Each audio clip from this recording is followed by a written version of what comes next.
Hello all, welcome to the fourth video of BFM Autism. Today we are going to be talking about two-circle geometry.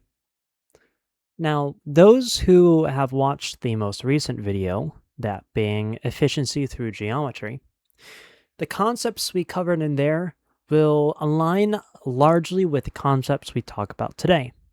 Now that said, that doesn't mean that you have to have watched that video first to understand what's going to happen here, but it will help and will help you draw some understandings.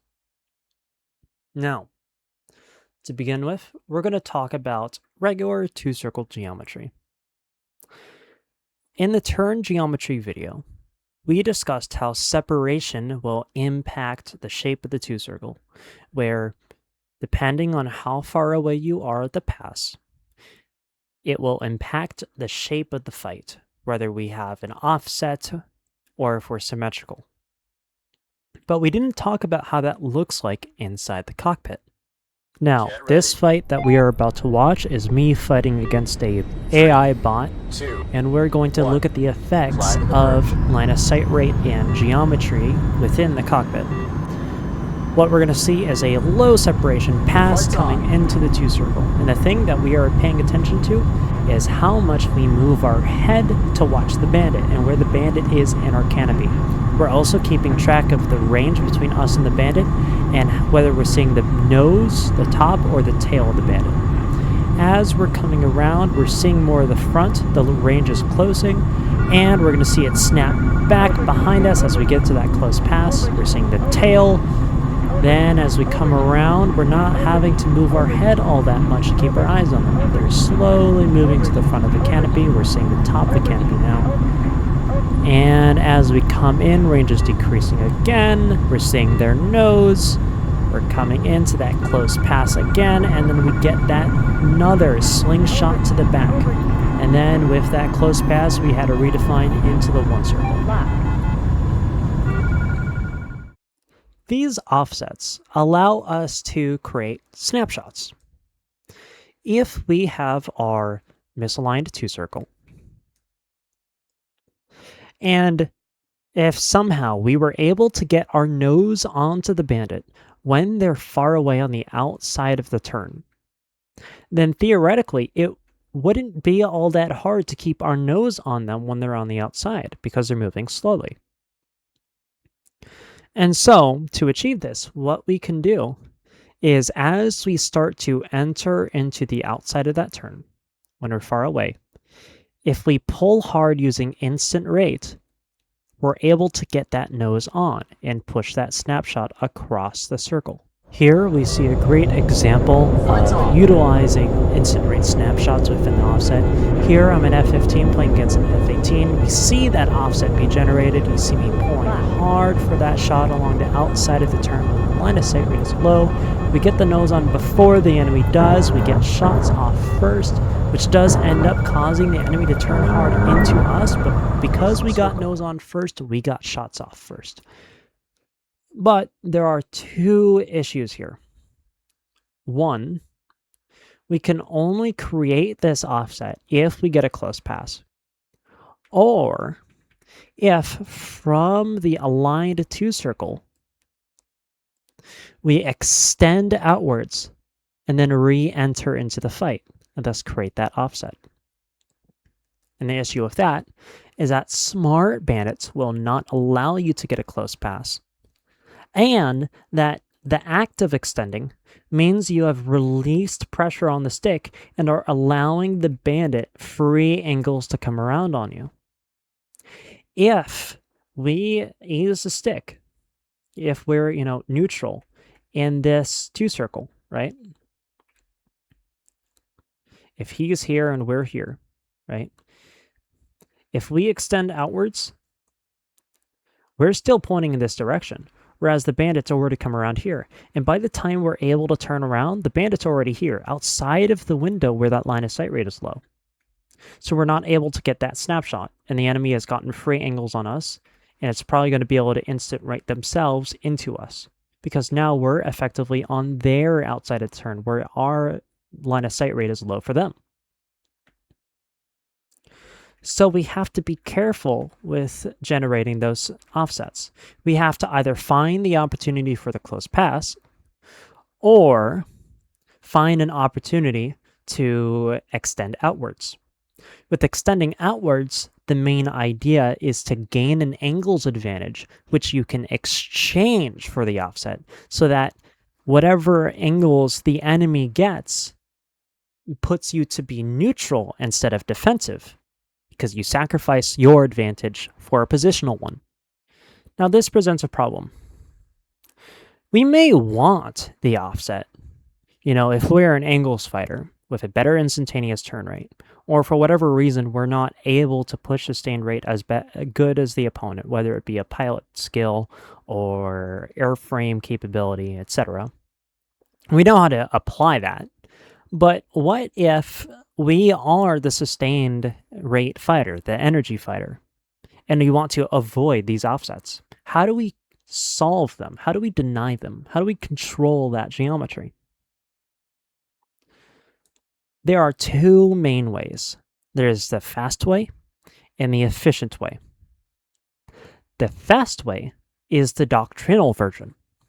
If you look at the document AETC TTP 11-1 or Air Education Training Command Tactics, Techniques, and Procedures 11-1 on page 69, section 4.8.4.1.5, the doctrine is to wait until you are tangential with the opponent, where your flight path will intersect theirs. Ease the stick at this point, allowing that line of sight rate to freeze as you extend this way and as the bandit comes around the circle. And then as the line of sight rate starts to increase towards your aft, towards the back of your canopy, you re-engage the pressure into the fight. But we run into the same issue. We are going straight. We're not applying pressure. We're not applying rate. And that allows the enemy to come around on us and gain free position. And if for whatever reason this goes poorly, then we end up in a bad spot where the enemy just got free angles for no reason. And that's us being inefficient. So the more efficient solution is to never release the stick, but to ease off of it very slightly. Now, within the energy management video, we discussed how PS0 has a whole range of speeds and turn performances which we are able to occupy, where we had turn rate and velocity, right? Now, typically, we'd want to be right here for a sustained turn rate, but we could just as well sustain a speed right here or right here. And we'd still get a relatively high performance turn rate, but just at a different speed. And so the idea is, if we know that turn radius changes significantly with speed, then if we just occupy a higher speed but slightly less efficient turn rate along the PSO curve, then we're able to continue applying pressure through the rate while increasing the turn radius. And in practice, it will allow such. If we have our misaligned two-circle, like so, and we want to offset, say, with the blue fighter, as we come around, we wait to hit this point. At this point, we occupy the faster part of the rate band, where our speed is slightly faster, and thus the radius is going to expand. We allow our turn to expand, allowing it to stretch out while still maintaining that pressure through the rate.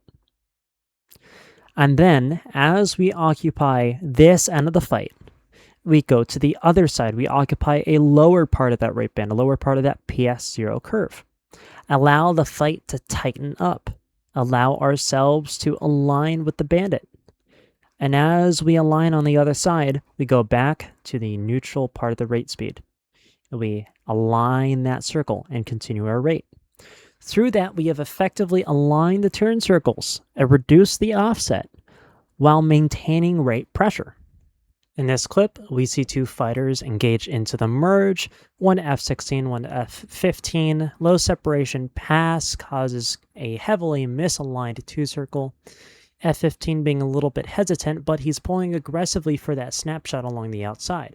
In response to this, F-16 gains speed, begins a climb, trying to go to the F-15 to climb up, and allowing their turn radius to expand as they aim to hit and align on the opposite side of the circle.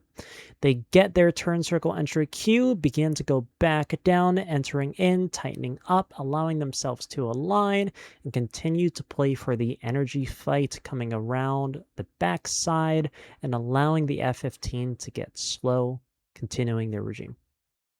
Let's consider something else. Imagine we are an offensive bandit chasing a defensive fighter. If we see this bandit turn, depending on the range between us, we may either be able to catch up to them before they begin their turn, or as they turn around, we are forced to engage into that head-on.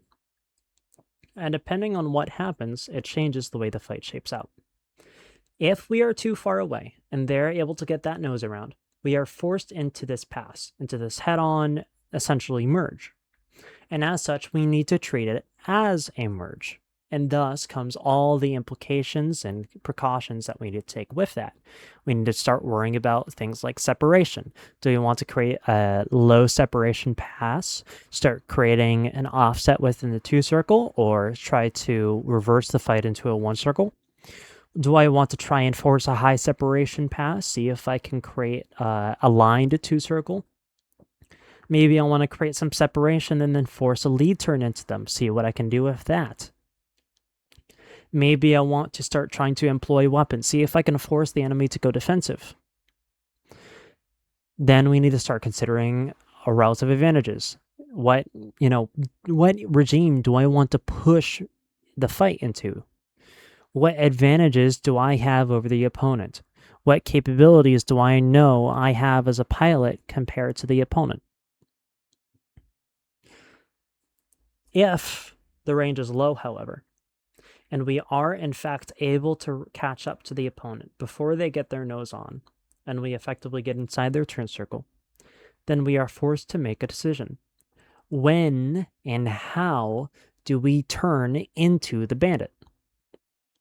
In order to discuss that, we need to talk about something called pursuit curves. Pursuit curves are where we put our nose relative to the bandit, and thus we define what happens to the geometry of the fight based on those pursuit curves. If we pull lead into the bandit, like so, as they're turning, the range starts to decrease because we're tightening up with the bandit. We create this close pass, which of course is going to cause all the implications we saw. A, we're getting a lead turn into the bandit. B, we're going to create an offset two circle that ensues afterwards. Or C, we're going to see a reversal come out of this fight and change into the one circle. Also notice that angles is decreasing. The angular difference is changing. If we put our nose directly on the bandit, wrong color, then range is going to stay relatively the same. We're keeping the nose on, the angles aren't changing too much, and not a whole lot is changing. If we push lag pursuit, then we essentially align ourselves with the bandit's turn circle, and we're creating that high separation pass, causing that aligned two circle, right? All of these three turn circle entries we can use depending on what type of regime we want the fight to be in. Now, of course, the option that we choose heavily depends upon the strengths and weaknesses of our aircraft. If we're an angles fighter with good instantaneous turn rate, who doesn't do well with the sustained turn, then we want that close separation pass, especially if we're good at the radius. If we're able to get that close pass, create the offset, then utilize it for a snapshot, then hooray. Or if we're able to get that close pass and reverse into the one circle, then hooray. Otherwise, if we're an energy fighter, we need to pick that lag pursuit. We need to engage behind the bandit, align with their turn circle, and then push that aligned two-circle fight. And we see this reflected within doctrine. If we look at Fighter Combat Tactics and Maneuvering by Robert L. Shaw, or Art of the Kill, or P-821, or any other doctrinal document on BFM, they all discuss turn circle entries. When we have a bandit who's turning, and we need to engage into their circle, we need to fly through what is called an attack or entry window, then begin the turn. And that's what we're doing here. We're engaging to that circle and then beginning the turn. And there are different cues for when we start. We can either, as Art of the Kill puts it, fly to where the bandit began their turn, and then we begin to turn. Or in other words, we can wait to see when the line of sight rate starts to explode backwards, and then we begin that turn, which we also see reflected back in the AETC TTP 11-1 technique with their extension, where we wait to see that line of sight rate increase, and then we begin the turn. We can also use the doctrine from the Republic of Korean Air Force Basic Employment Manual, version 5, where they wait for 45 degrees of aspect, and then they begin their turn. We can also use a technique from Fighter Combat Tactics and Maneuvering Robert L. Shaw on page 146, where they say that we are able to utilize vertical separation, if we don't have the lateral separation we need, such as if we end up entering the circle over here, we can displace ourselves into the vertical to substitute horizontal turning room for vertical turning room, and create that separation, and then turn into the bandit from above. Or we can use that generally to bait the bandit into turning up into us. If we are an energy fighter and we start that climb while the bandit is turning defensively, as they turn into us and then start to turn upwards against us, they are losing speed, A, from the defensive turn because they're trying to force angles, and B, because they're fighting against gravity. And by doing that, they're slowing down. And so if we allow that to happen, push that lag pursuit from the climb, and then dive back down behind them, keeping that range and keeping that symmetrical two-circle fight, then we have now baited them into that vertical at low speed while we are still sustaining our energy and coming around in the right fight. And now they have gotten locked into that vertical two-circle. Now here is a lead pursuit example of the turn circle entry with a defensive bandit and an offensive bandit. The defensive bandit begins his turn. The offensive bandit sees this, begins to pull the nose towards the defensive bandit. The defensive bandit is trying to bait him into a low separation pass because he wants the close, tight pass into the ensuing one circle. Because he slowed down, he reverses. The attacking bandit was too fast, slowing out in front, and now the defensive bandit has reversed the fight, using that one circle and pushing into that offensive.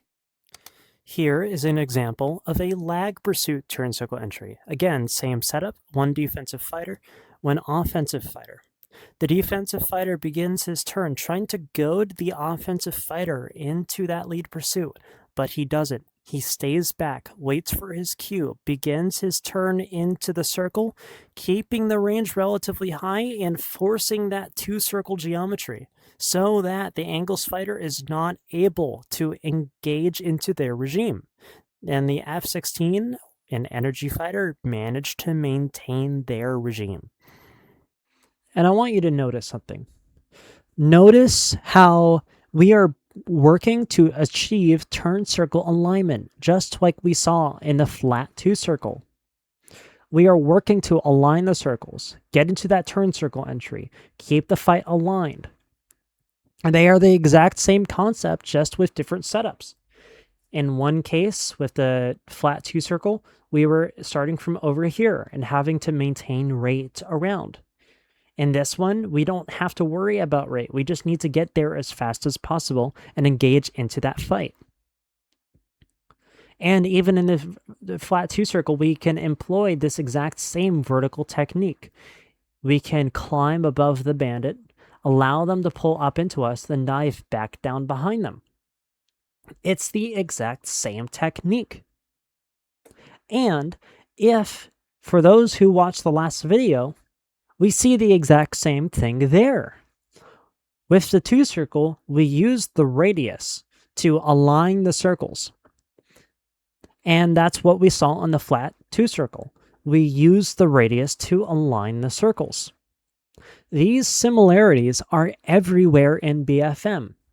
When we work to recognize the patterns underneath the fight and the basic foundation that controls the fight, then everything becomes easier to understand. When things get simplified down to their basic principles, everything becomes predictable. And then you start to work with efficiency. How can I squeeze as much as I can out of this repeated pattern?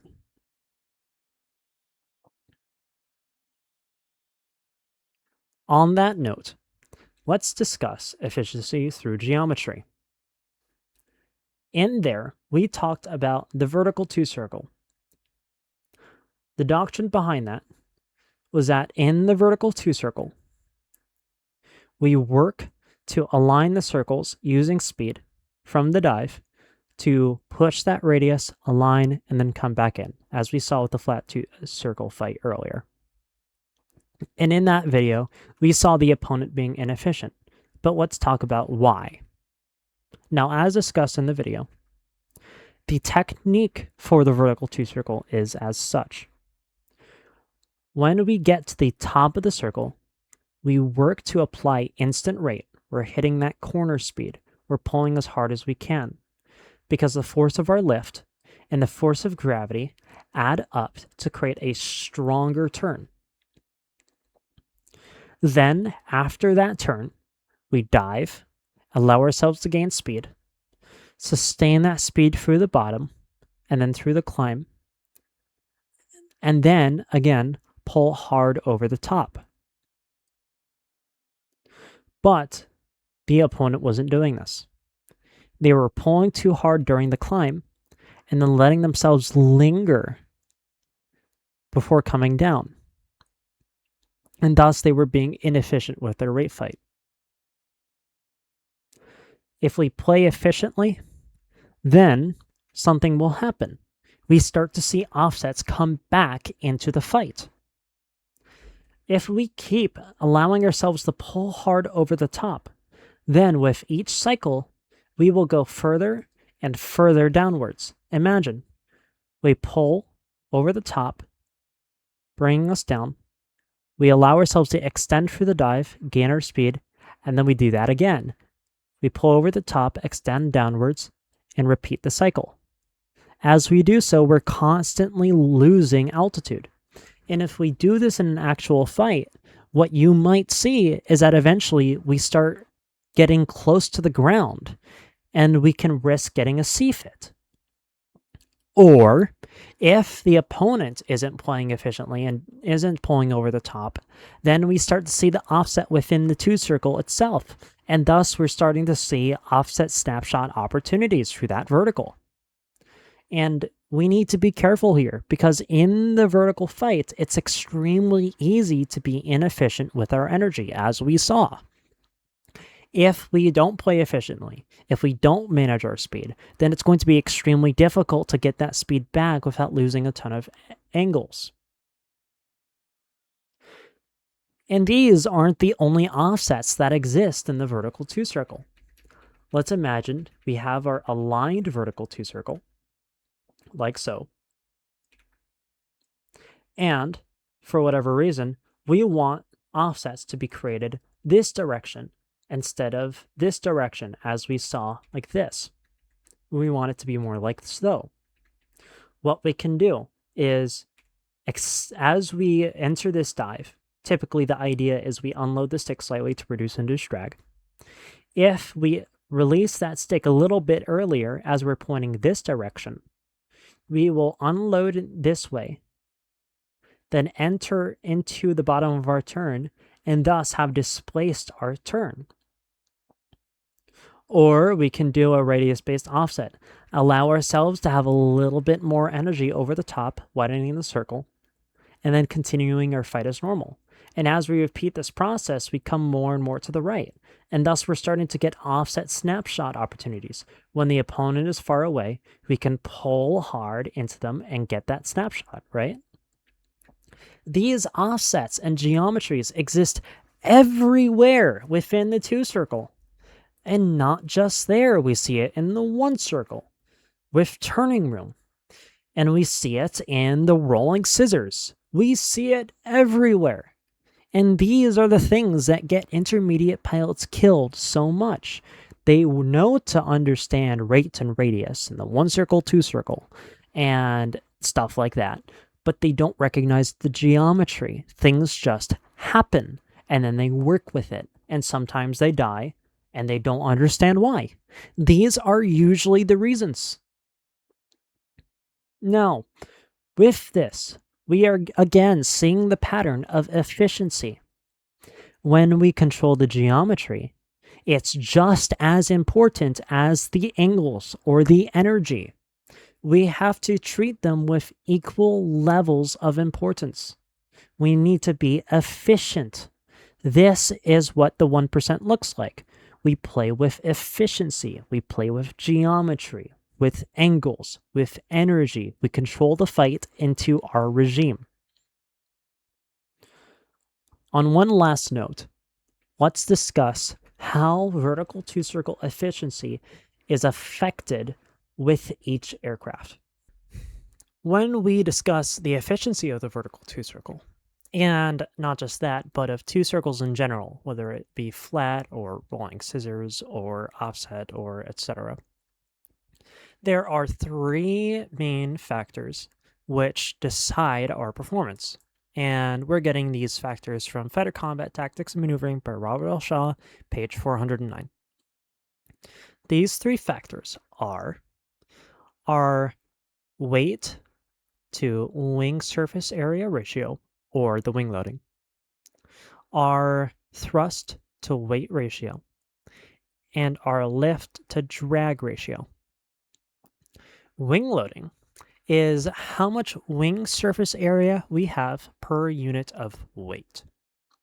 If we have an aircraft with high wing loading, where it has a lot of weight per unit of area of the wing, then we have a large amount of mass that we have to move with a given amount of force.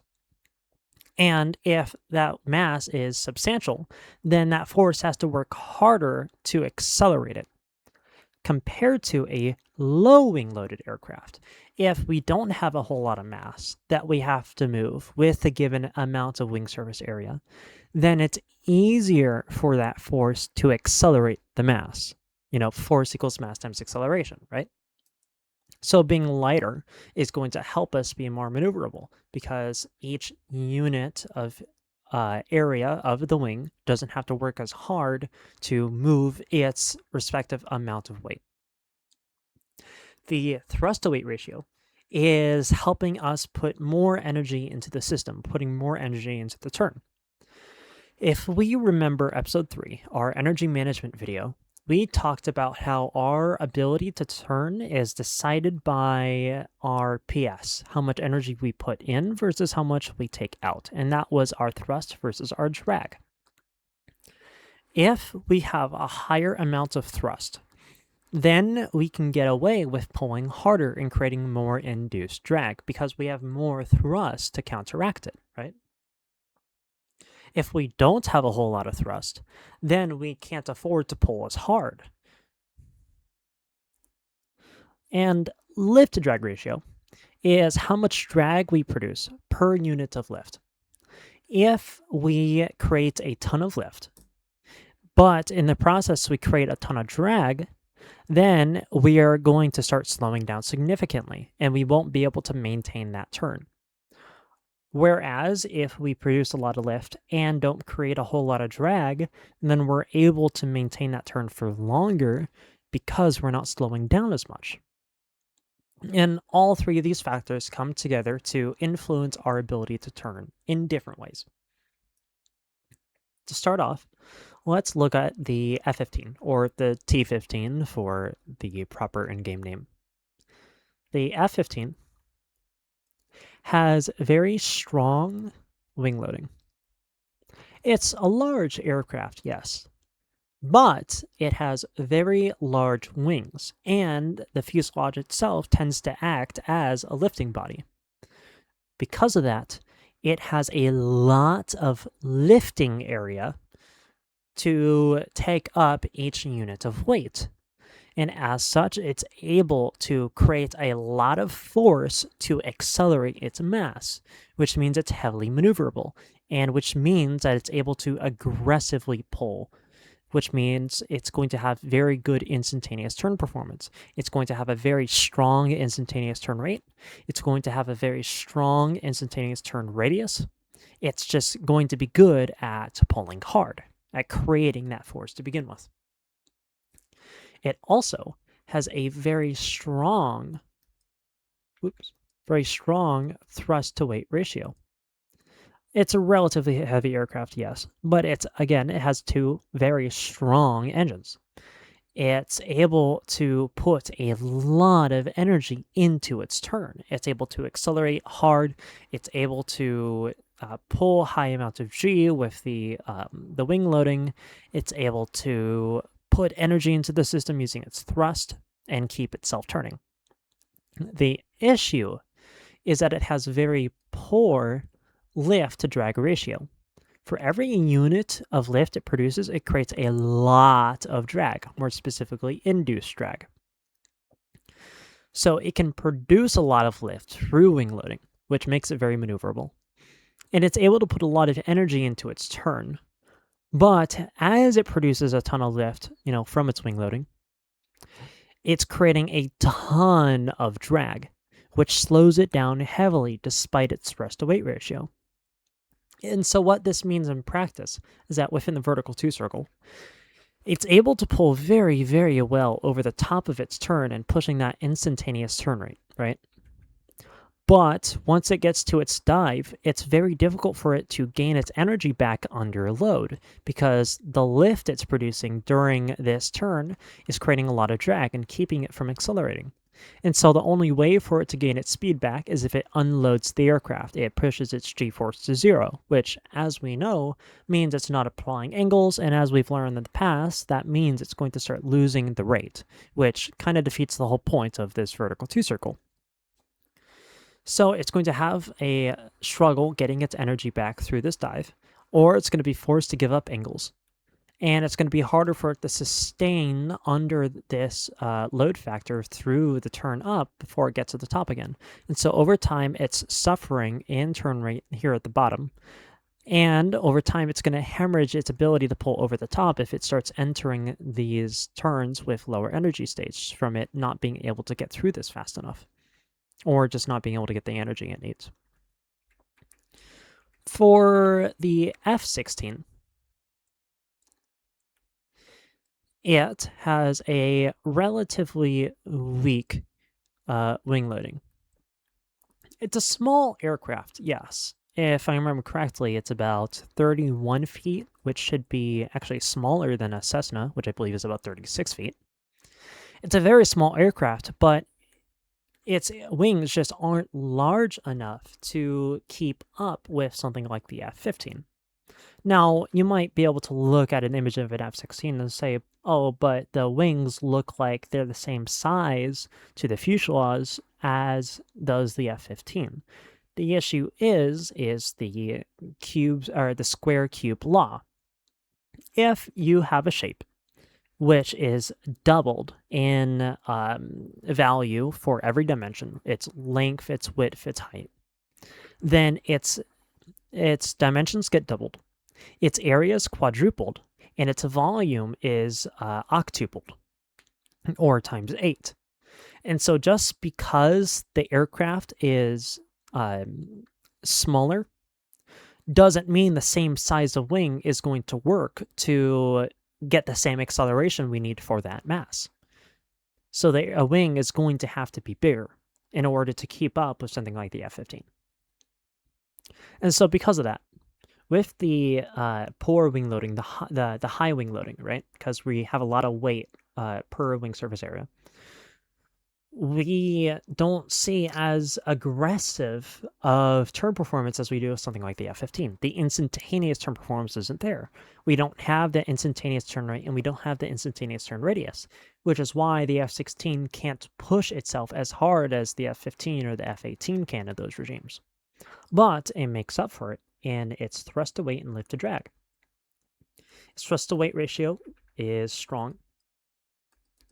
It's a light aircraft, and its engine is very strong. It's able to put a ton of energy into its turns. It's able to keep that energy, and thus, because it's pushing a higher amount of thrust, it's able to push a higher g-force, and again, keep that turn going. It's essentially pushing the PS0 curve farther up on the EM diagram.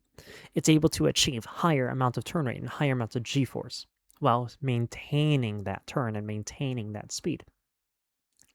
And as I said, the lift-drag ratio is also very strong.